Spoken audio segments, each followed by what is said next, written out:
IPL 2024 के एक और मैच हैदराबाद और गुजरात के बीच में खेला जाना था, लेकिन बारिश की वजह से ये मैच रद्द हो गया। जहां इस मैच के रद्द होने से आईपीएल 2024 के पॉइंट्स टेबल में हो गया है बड़ा बवाल। जहां हैदराबाद और आरसीबी को मिली है बड़ी खुशखबरी, तो वही सीएसके राजस्थान, लखनऊ और मुंबई को हुआ है बड़ा नुकसान। तो क्या है पूरी खबर, आखिरकार क्या कुछ हो गया है? आईपीएल 2024 के पॉइंट्स टेबल में बड़ा बवाल, कौन सी टीम हो गई है आईपीएल 2024 से बाहर और किस टीम को कितने मैच जीतने होंगे प्लेऑफ के लिए क्वालिफाई करने के लिए, सब कुछ आज हम आपको बताएंगे इस वीडियो में। तो ऐसे में आप इस वीडियो को अंत तक जरूर देखिएगा। लेकिन इससे पहले अगर आप भी आईपीएल 2024 का हर एक मैच 500 से भी कम एमबी में देखना चाहते हैं तो आप हमारे टेलीग्राम चैनल को ज्वाइन कर लीजिएगा, लिंक आपको डिस्क्रिप्शन में मिल जाएगी। दोस्तों, आज आईपीएल 2024 का एक और मैच हैदराबाद और गुजरात की टीम के बीच खेला जाना था, लेकिन ये मुकाबला बारिश के चलते रद्द हो गया। जी हां दोस्तों, काफी समय तक इंतजार करने के बाद में अंपायर ने आखिरकार इस मैच को रद्द कर दिया। वही दोस्तों, अब हैदराबाद और गुजरात के इस मैच के रद्द होने से आईपीएल के पॉइंट्स टेबल में काफी बड़ा उलटफेर देखने को मिला है। जहां कई टीमों को फायदा हुआ है तो वही कुछ टीमों को काफी भारी नुकसान उठाना पड़ा है। तो चलिए आपको बताते हैं पॉइंट्स टेबल का पूरा समीकरण। टेबल में लास्ट पोजीशन पर नाम मुंबई इंडियंस का आता है। 13 मुकाबले खेल चुके हैं, केवल 4 जीते, 9 हारे और 8 पॉइंट के साथ में ये 9th पोजीशन पर है। अब क्योंकि ये तो पहले से ही ऑफिशियल ऐलान हो गया था कि मुंबई इंडियंस प्ले ऑफ की रेस से बाहर है। मुंबई का एक आखिरी मैच बचा है। मुंबई वो जीतते हैं या हारते, इससे कोई ज्यादा फर्क पड़ता नहीं। ऐसा इसीलिए क्योंकि अब ये 13 मुकाबले खेल चुके हैं और जीते केवल 4 और 8 पॉइंट हैं। उस लिहाज से अगर अंतिम मुकाबला भी जीतते हैं तो 10 पॉइंट मिलेंगे और वहां से प्लेऑफ में जगह बनाना संभव नहीं है। तो ये ऑफिशियली तरीके से बाहर है। पॉइंट्स टेबल में 9वें पायदान पर नाम पंजाब किंग्स का आता है। 13 में से 5 मुकाबले जीते, 8 हारे, 10 पॉइंट के साथ में 9th पोजीशन पर रैंक कर रहे हैं और ये टीम का प्ले ऑफ से कोई लेना देना नहीं है।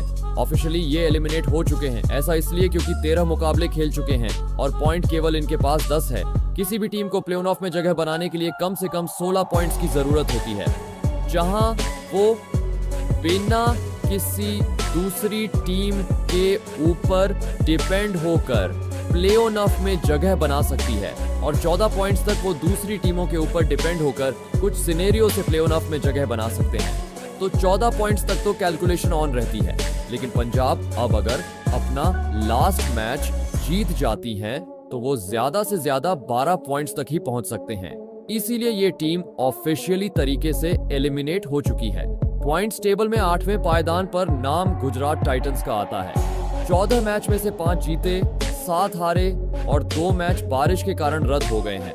12 पॉइंट के साथ में ये 8वें पायदान पर बने हुए हैं। गुजरात टाइटंस भी ऑफिशियली प्लेऑफ की रेस से बाहर हो गए हैं।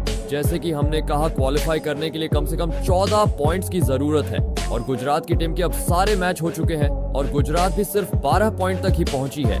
इसीलिए गुजरात प्लेऑफ की रेस से बाहर हो गए हैं। हालांकि वो हैदराबाद को हराकर उनको मुसीबत में डाल सकती थी, लेकिन ये भी मैच बारिश की वजह से रद्द हो गया।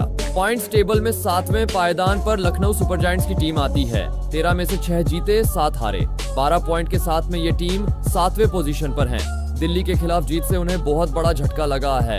वो अपने दम पर प्लेऑफ में पहुंच सकते थे, लेकिन इस हार से वो लगभग प्लेऑफ की रेस से बाहर हो गए हैं।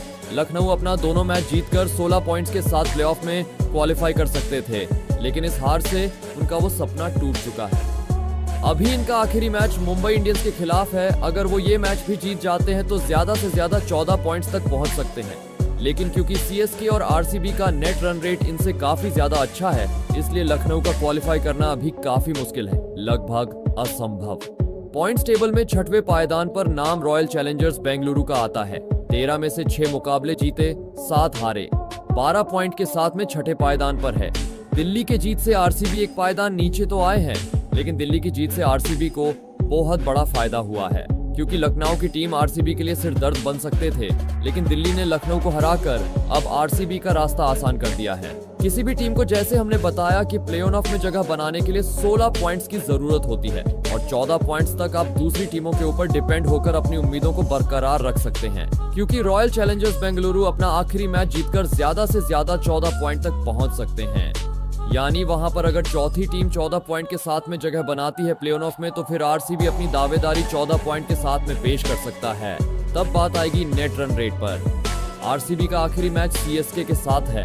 और अगर वो इस मैच में सीएसके को हराती है और अपना नेट रन रेट सीएसके से भी अच्छा कर देती है तो आरसीबी प्लेऑफ में क्वालिफाई कर जाएगी। यानी कि अब ये क्लियर हो गया है कि आरसीबी को बस अब सीएसके को एक अच्छे अंतर से हराना है और वो सीधे क्वालिफाई कर जाएंगे। पॉइंट्स टेबल में 5वें पायदान पर नाम दिल्ली कैपिटल का आता है, जिन्होंने 14 में से 6 जीते, 7 हारे। 14 पॉइंट के साथ में पॉइंट्स टेबल में 6ठे पायदान पर है।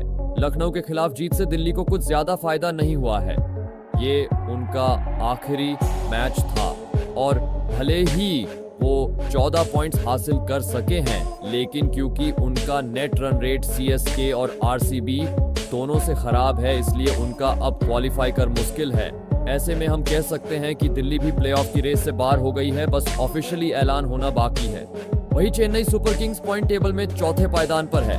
13 में से 7 जीते, 6 हारे। 14 पॉइंट के साथ अब कहीं ना कहीं प्लेऑफ में ये टीम भी बिना किसी दूसरी टीम के ऊपर डिपेंड हुए प्लेऑफ में जगह तो बना सकते हैं।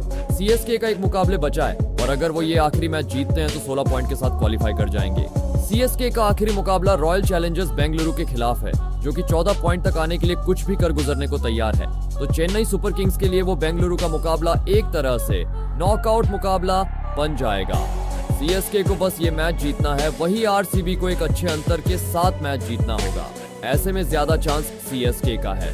लेकिन बता दे, ये मैच आरसीबी के होम ग्राउंड में खेला जाएगा और जिस फॉर्म में फिलहाल आरसीबी है उसे देख सीएसके को उन्हें हराना आसान नहीं होने वाला। ऐसे में ये मुकाबला बेहद ही रोमांचक होने वाला है। पॉइंट्स टेबल के तीसरे पायदान पर नाम सनराइजर्स हैदराबाद का आता है। 13 में से 7 जीते, 5 हारे। वही एक मैच बारिश के चलते रद्द हुआ है। 15 पॉइंट के साथ में ये टीम तीसरे पायदान पर आ चुकी है। सनराइजर्स हैदराबाद की टीम अब प्लेऑफ में भी पहुंच चुकी है। बाकी अब वो टॉप 2 में जगह बना सकती है, क्योंकि अगर राजस्थान की टीम अपना अगला मैच हार जाती है और हैदराबाद की टीम अपना अगला मैच जीत जाती है तो हैदराबाद की टीम पॉइंट्स टेबल में टॉप 2 में रैंक करेगी। बाकी अब हैदराबाद के नाम के आगे क्यू लग चुका है और अब सिर्फ एक जगह प्ले ऑफ की रेस में बची है। पॉइंट्स टेबल में दूसरे पायदान पर नाम राजस्थान रॉयल्स का आता है। 13 में से 8 जीते, 5 हारे। 16 पॉइंट के साथ में ये टीम फिलहाल दूसरे पायदान पर बने हुए हैं।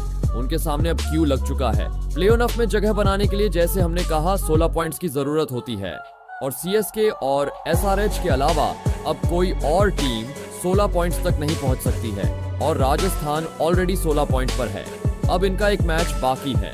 वो जीतेंगे हारेंगे ज्यादा उन्हें फर्क पड़ेगा नहीं, क्योंकि 16 पॉइंट के साथ में आप बाहर होते नहीं हैं। पॉइंट्स टेबल में पहले पायदान पर नाम कोलकाता नाइट राइडर का आता है। 13 में से 9 मुकाबले जीते हैं और अब 19 पॉइंट के साथ में ये पहले पायदान पर है।